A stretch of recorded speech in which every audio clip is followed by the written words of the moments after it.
This is The Scoop for Monday. I'm Megan Bowman with the WMNF News headlines. Former President Jimmy Carter died at the age of 100 yesterday at his home in Plains, Georgia.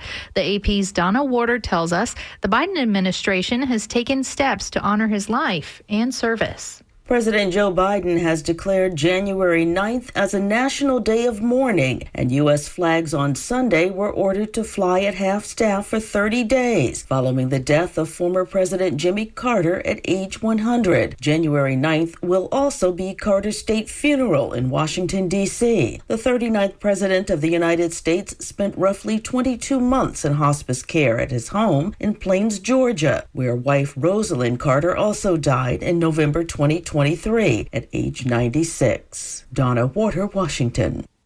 A second House Democrat has jumped ship and joined the GOP. State Representative Hillary Cassell switched her party affiliation on Friday, further adding to the Republican supermajority.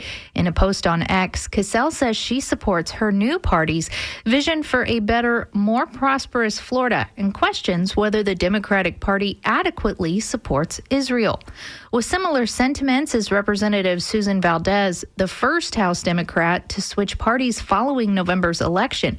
Cassell says she will, quote, not always agree on every detail with every Republican, but will always have input, collaboration, and respect.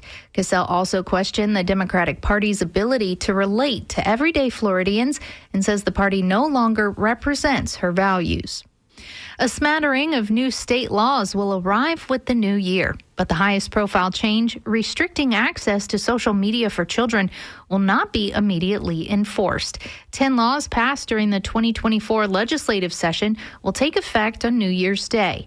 The social media measure seeks to prevent children under 16 from opening social media accounts on some platforms. Supporters of the legislation, including Representative Juan Parras, says social media companies create addictive platforms harming children's mental health and can lead to sexual predators communicating with minors.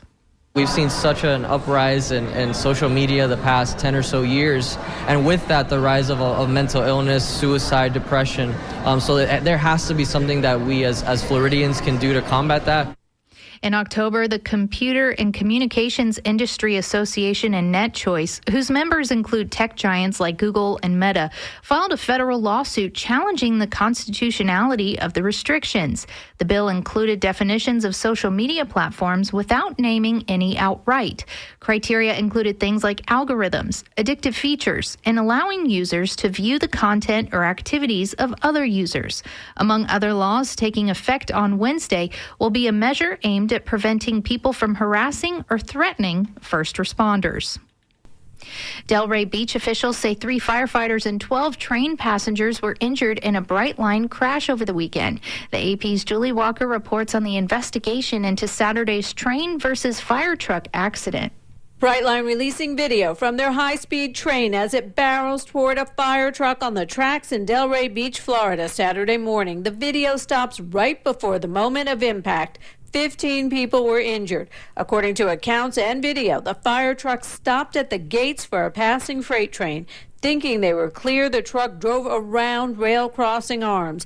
Emmanuel Amaral got there just after it happened. The fire truck were stuck in the front of the train, but it split the car right in half. It split the fire truck right in half. The NTSB is already investigating 2 other crashes involving Brightline that killed 3 people earlier this year at the same crossing. More than 100 people have died after being hit by trains since Brightline began operating in 2017. Most of those suicides or people trying to run across the tracks. I'm Julie Walker. The National Weather Service says to expect widespread dense fog this morning till about 9. Cloudy to sunny skies this afternoon with a high near 78. Low tonight around 65 with patchy fog after 1 a.m. I'm Megan Bowman with the WMNF News headlines. This is The Scoop, recorded at WMNF Tampa.